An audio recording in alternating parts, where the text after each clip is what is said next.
আসসালামু আলাইকুম রহমতুল্লাহ।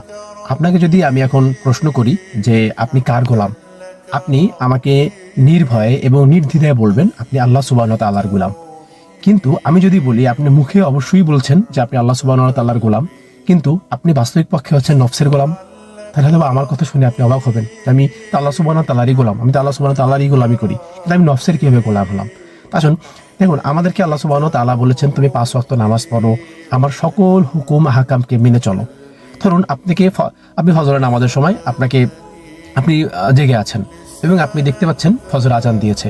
আপনার তখন মনের ভিতরে আপনি মনের ভিতরে বলতেছেন যে আমার ফজর নামাজটা পড়া দরকার, কিন্তু আপনার নফস তখন আপনাকে মনের ভিতরে বলছে যে আজকে খুব ঠান্ডা বাইরে, আজকে দরকার হলে না যাই, বা আজকে নামাজটা না হয় না পড়ি। তো আপনার নফস আপনাকে বলছে যে আজকে যাওয়ার কোনো দরকার নাই, কালকে থেকে ইনশাল্লাহ পড়া শুরু করব। তার মানে আপনি তখন নফসের কথা শুনে আপনি নামাজে গেলেন না। আবার দেখা গেল জোহরের নামাজটা শুরু হলো, তখন আপনি ফোন স্ক্রলিং করতেছেন। তো আপনার মনের ভিতরে এটা আসতেছে, জোহর আজান দিয়েছে, আমি একটা নাটক দেখতেছি বা মুভি দেখতেছি, আমি নয় আজকে না যাই নামাজ পড়তে, কালকে থেকে শুরু করি। এভাবে আপনি জোহরটাকেও নষ্ট করলেন। আবার ধরেন আপনি আসরের নামাজের টাইম হয়ে গেল, তখন আপনি ঘুমাতেছেন, আপনি ঘুমের ভিতরে বুঝতেছেন যে আজানটা দিয়েছে, তারপর আপনাকে মনে হচ্ছে না আমি ঘুমটা না ছাড়ি, কিন্তু আমার ঘুমের শর্ট দিয়েছে, ঘুম নাম ছাড়ি। এভাবে করতে করতে একটা সময় আপনি সম্পূর্ণ ৫ ওয়াক্ত নামাজের সকল নামাজগুলোকে আপনি ছেড়ে দিয়েছেন।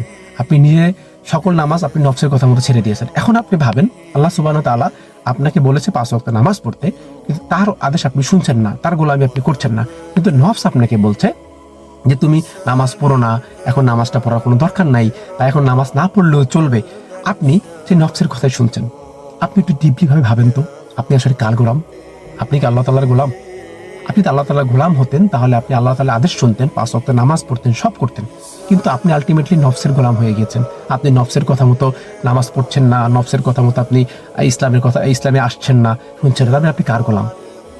এটা কি কখনো মনকে প্রশ্ন করেছেন?